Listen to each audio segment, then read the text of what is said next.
بسم اللہ الرحمن الرحیم اللہم اجرنا من النار۔ ہم نے اپنے ان قصوں میں پہلی رمضان سے مختلف واقعات کی صورت میں اور مختلف احادیث کی روشنی میں موت کے بعد کیا ہوگا، قبر میں کیا ہوگا، یہ سارے معاملات بیان کر رہے ہیں۔ اور ہم نے پہلی رمضان کو عرض کیا تھا کہ اس موضوع کے انتخاب کی وجہ یہ ہے کہ یہ سال انفارچونیٹلی اموات کا سال رہا ہے۔ ہم میں سے ہر کسی کے جتنے جاننے والے اس سال میں اس دنیا سے گئے ہیں، ایسا اس سے پہلے یقیناً نہیں ہوا کبھی بھی۔ لیکن کسے معلوم تھا کہ ابھی آج کل میں ہم جس دور سے گزر رہے ہیں، ہمیں نہیں اندازہ تھا جب یکم رمضان کو جو ہم نے شروع کیا تھا یہ معاملہ، کہ اس انداز سے یہ وبا، یہ کرونا کی وبا اس انداز سے ری اکر ہوگی اور یہ سارے کا سارا معاملہ ہو جائے گا۔ تو ہم نے موت اور رضا کی کیفیت کو بیان کیا تھا کہ لیکن آج ذرا کچھ حالات حاضرہ پہ گفتگو کرنے کا ارادہ ہے۔ ہم نے عرض کیا کہ اللہ جس طریقے سے چاہتا ہے موت دیتا ہے، جہاں چاہتا ہے موت دیتا ہے۔ زندگی اور موت اللہ تعالیٰ کے ہاتھ میں ہے۔ وہ چاہے تو معمولی ابابیلوں کے ذریعے ہاتھیوں کا لشکر تباہ کر دے، چاہے تو معمولی مچھر کے ذریعے نمرود جیسے خدائی کا دعویٰ کرنے والے کو ذلت کی موت دے دے، چاہے تو فرعون کو سمندر میں غرق کر دے موت۔ لیکن یہ تو میں نے بڑی پرانے حوالے دے دیے نا، پرانی باتیں ہو گئی۔ 1400 سال پہلے کا واقعہ ہوگا نا کہ کس طرح ایک نظر آنے والی چیز نے، یا بہت ہی چھوٹی چیز نے، نظر آنے والی ایک بہت ہی چھوٹی چیز نے بڑے بڑے ہاتھیوں کا لشکر تباہ کر دیا تھا۔ اگر کسی کو اس وقت وہ بات سمجھ نہیں بھی آ رہی تھی تو آج آ جائیے، 2021 میں آ جائیے کہ جب کس طرح ایک نظر آنے والی چیز نے پوری دنیا کے نظام کو روک کے رکھا ہوا ہے۔ سب کچھ اس کے آگے بے بس ہے، سب حیران ہیں، پریشان ہیں، پوری دنیا کا نظام روک کے رکھا ہوا ہے ایک نظر آنے والی چیز۔ اور زیادہ دور نہ جائیے، ہمارے پڑوسی ملک کا آپ منظر دیکھ لیجئے، بھارت کا منظر دیکھیے، ناقابل یقین۔ اللہ تعالیٰ رحم فرمائے۔ ہم سب نے وہ مناظر دیکھے اور ہم سب دیکھ رہے ہیں۔ مطلب میں سوچتا ہوں کہ کیا گزر رہی ہوگی ان کچھ ویڈیوز اور تصاویر کی میں بات کرتا ہوں جو کہ خود میں نے دیکھی، کہ میں سوچتا ہوں کیا گزر رہی ہوگی اس ماں کے دل پر، جس کی میں نے وہ تصویر دیکھی کہ وہ کیسے اپنے بیٹے کو رکشے میں ڈالے اسپتال لے جانا چاہتی تھی، مگر اس بیٹے نے اسپتال سے پہلے ہی اس ماں کے جوان بیٹے نے بوڑھی ماں کے قدموں میں تڑپ تڑپ کے جان دے دی۔ اس بہن کی آواز، اور یہ پھر کہہ رہا ہوں، یہ کوئی 400 سال پرانی، 500 سال پرانی، 50، یہ تو کل 24 گھنٹے پرانی بات ہے نا، یہ کسی ڈرامے کا اسکرپٹ نہیں ہے۔ اس بہن کی آواز میرے کانوں میں گونجتی ہے جو اسپتال میں چیخ چیخ کر اپنے مردہ بھائی کو ہلا ہلا کر کہتی رہی اپنے انداز میں، اپنی زبان میں، کہ باؤ جی کچھ بولتے کیوں نہیں ہو، کچھ بولتے کیوں نہیں ہو، تمہیں کیا ہوا ہے؟ اور اس کے سامنے وہ چلا گیا۔ اس عورت کا کیا عالم ہوگا جو 10 گھنٹے، اور ایسی کتنی اور ہیں مثالیں، وہ ایک الگ بات ہے۔ میں تو اس ایک کی بات کر رہا ہوں جو کہ خود دیکھی میں نے، جو 10 گھنٹے تک اپنے بوڑھے شوہر کو لے کر ایک اسپتال سے دوسرے اسپتال کے دھکے کھاتی رہی، نہ بچا سکی۔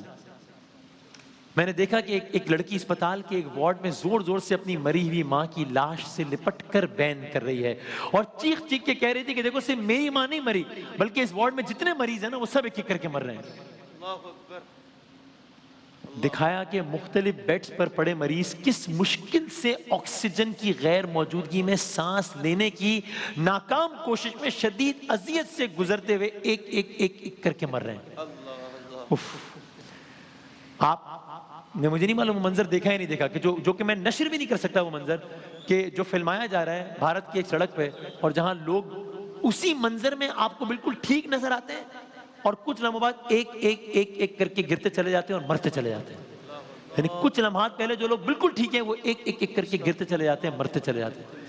لوگ اپنے رشتہ داروں کو اسپتال لاتے ہیں اور اسپتالوں میں لاتے ہیں، پھر ان کی میت وصول کرتے ہیں۔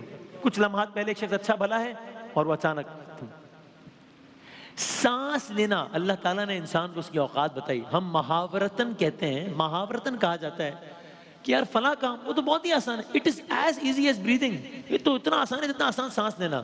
اللہ تعالیٰ نے بتایا، میں کوئی اس کی انٹرپریٹیشن نہیں کر رہا کہ عذاب ہے، آزمائش ہے، وہ تو علماء بتائیں گے، میں تو صرف یہ کہہ رہا ہوں کہ اللہ تعالیٰ نے یہ بتایا کہ کوئی اوقات نہیں ہے انسان کی، یعنی اتنی ترقی کرنے کے باوجود ایک آکسیجن کا بھی انسان، یعنی بھارت میں آج معاملہ یہ ہے کہ جب آکسیجن کی وہاں پر ٹرکس آتے ہیں اسپتالوں کو سپلائی کرنے کے لیے تو وہ پولیس موبائلز کی سیکیورٹی میں ان کو لایا جانا پڑتا ہے۔ آکسیجن کی سلنڈر کو. شمشان گھاٹ کم پڑ رہے ہیں. میں نے اس بیٹی کا بیان بھی دیکھا کہ جس نے اکیلے اپنی ماں کو, جو ان کا طریقہ کار ہوتا ہے اس کے مطابق دفنایا, جلایا, اکیلے. یہ وہ رسم ہوتی ہے جس میں پورے کا پورا خاندان موجود ہوتا ہے, کوئی خاندان والا تھا نہیں تدفین کے لیے. اس جوان بیٹی نے اکیلے لکڑیاں لا کر اپنی ماں کو دفنایا, خود آگ لگائی, اور آخر میں کہتی ہے کہ میری ماں نے آج سے 4 دنوں پہلے اپنی جاب سے اس لیے استعفیٰ دے دیا تھا کہ اب میری عمر ہو گئی ہے, اب میں زندگی کا بقیہ حصہ تم لوگوں کے ساتھ گزارنا چاہتی ہوں, اور آج میں اس کو دفنا کر آئی ہوں. ہر طرف آگ ہی آگ. یعنی وہ مناظر جو آپ نے دیکھی کہ ہر طرف آگ ہی آگ لگی ہوئی, یعنی ہر 2 قدم پر کسی نہ کسی لاش کو جلایا جا رہا ہے. تو اس نے, میں پھر کہہ رہا ہوں, یہ مجھے نہیں معلوم یہ عذاب ہے, آزمائش ہے, امتحان ہے, کیا ہے, وہ تو علماء کرام بتائیں گے, لیکن 2 باتیں ضرور اس ساری صورتحال نے ہمیں بتا دی. ایک یہ کہ انسان, میں اپنے الفاظ میں کہوں, کتنا ہی ترم خان بن جائے, اوقات کچھ بھی نہیں ہے انسان کی, کوئی اوقات نہیں ہے انسان کی. اور دوسری یہ کہ یہ دنیا جس پر ہم کتنا ہی ریلائے کر لیں سارا کچھ, لیکن ایک لمحے کی بات ہے اور سارے کا سارا منظر تبدیل ہے. جی لگانے کی جگہ نہیں ہے یہ دنیا.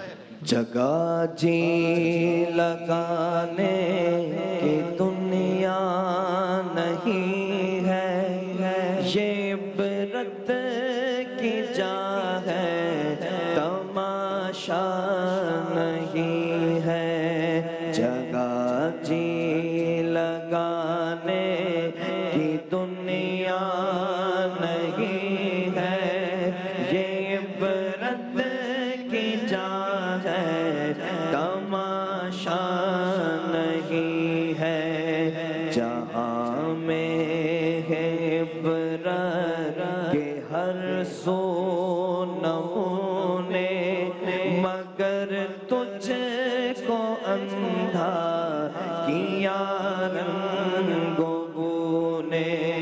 کبھی غور سے بھی یہ دیکھا ہے تو نے, جو معمور تھے وہ محل اب ہے سونے. جگہ جی لگانے کی دنیا نہیں ہے, یہ عبرت کی جا ہے, تماشا نہیں ہے. سو عجیب و غریب مناظر ہے, ناقابل یقین مناظر ہے, اور ہم تو پوری انسانیت کے لیے دعا کرتے ہیں, چاہے ان کا تعلق کسی بھی ملک سے ہو, کسی بھی مذہب سے ہو, کسی بھی مسلک سے ہو, کچھ بھی ہو. آپ یہ ایک منظر بھی ابھی دیکھیے گا کہ کس طریقے سے وہاں پر ایک پولیس اہلکار پکار کے فریاد کر رہا ہے مسلمانوں سے مخاطب ہو کر کہ آپ کے یہاں ماہ رمضان المبارک ہے, نمازوں کا اہتمام ہوتا ہے, تراویح کا اہتمام ہوتا ہے, اس وقت دعائیں کی جاتی ہیں, وہ قبول ہوتی ہیں, تو آپ دعا کیجیے گا کہ اللہ تعالیٰ یہ سارے معاملات بہتر فرمائے. ذرا اس کا بھی ایک عکس دیکھیے. بازار پیٹ پولیس اسٹیشن کی طرف سے سب سے پہلے تو آپ کے جو روزے چل رہے ہیں اس کے لیے شبھیچھا. آپ سبھی لوگوں کے روزے اچھے گزرے اور اللہ کا مراد پوری کرے. ساتھ میں ہم درخواست کریں گے, آپ جو نماز ادا کرتے ہیں اللہ تعالیٰ سے گزارش کیجیے کہ یہ جو کورونا گئے سال سے ہمارے لوگوں کو لے کے جا رہا ہے, تکلیفوں میں ڈال رہا ہے, وہ دور کرے. اور مجھے یقین ہے, میں نے سنا ہے تراویح کی نماز رہتی ہے, بہت جلدی سنی جاتی ہے, تو تہے دل سے آپ نماز میں یہی ماننا کہ یہ کورونا ہمارے شہر سے, ہمارے دیش سے چلے جائے. بے کس پہ کرم کیجئے سرکار مدینہ, بے کس پہ کرم کیجئے سرکار مدینہ. گردش میں ہے تقدیر, بھور میں ہے سفینہ, بے کس پہ کرم کیجئے.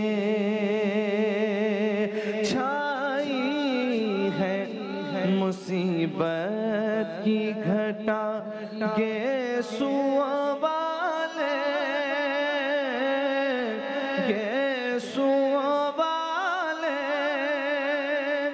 للہ میری ڈوبتی کشتی کشتی کو بچا دے للہ میری ڈوبتی کشتی کو بچا دے للہ میری ڈوبتی کشتی کو بچانے بے کس پہ کرم کیجئے. یہاں یہ بھی ایک پہلو ضرور ذہن میں رکھیے کہ اس سب کا ایک پہلو یہ بھی ہے کہ عدم احتیاط بھی اس کی وجوہات میں سے ایک ہے. تو اس لیے بس میں 2 جملے اور پھر وسیم وسیع صاحب آپ ایک شعر سے اختتام کر دیجیے گا کہ احتیاط، دعا بھی بہت ضروری ہے اور دوا بھی بہت ضروری ہے. بھارت کا جہاں ہم نے آپ کو معاملہ بتایا سرکاری ذرائع کے بتایا ہر 3 لوگ جو ٹیسٹ ہو رہے ہیں ان میں سے ایک بندہ کورونا پازیٹیو آ رہا ہے. اللہ اکبر. اور پاکستان میں یہ ریاستی سطح پر کہا گیا ہے کہ اگر اس طرز کی احتیاط نہ کی تو اللہ نہ کرے میرے منہ میں خاک، لیکن ہم میں سے کون چاہے گا کہ یہ مناظر ہم اپنی سڑکوں پر دیکھیں. ہمیں یہاں کا بھی بہت افسوس ہے، ظاہر ہے، کیونکہ سب انسان ہیں چاہے ان کا کوئی بھی نظریہ ہو. تو اس میں احتیاط بھی بہت ضروری ہے. اور آئیے بس سب مل کر آج یہ دوسرے عشرے کا پہلا دن ہے، اللہ تعالیٰ سے یہ فریاد کریں اور یہ سب مل کر دستے دعا بلند کرتے ہوئے اپنے پڑوس میں رہنے والے لوگوں کے لیے بھی اور اپنے ملک کے لوگوں کے لیے بھی دعا کریں کہ تجھ سے فریاد کرتے ہیں ہم میرے مولا، کرم ہو کرم. تجھ سے فریاد کرتے ہیں ہم میرے مولا، کرم ہو کرم میرے مولا، کرم ہو کرم میرے مولا، کرم ہو کرم مولا، میرے مولا، کرم ہو کرم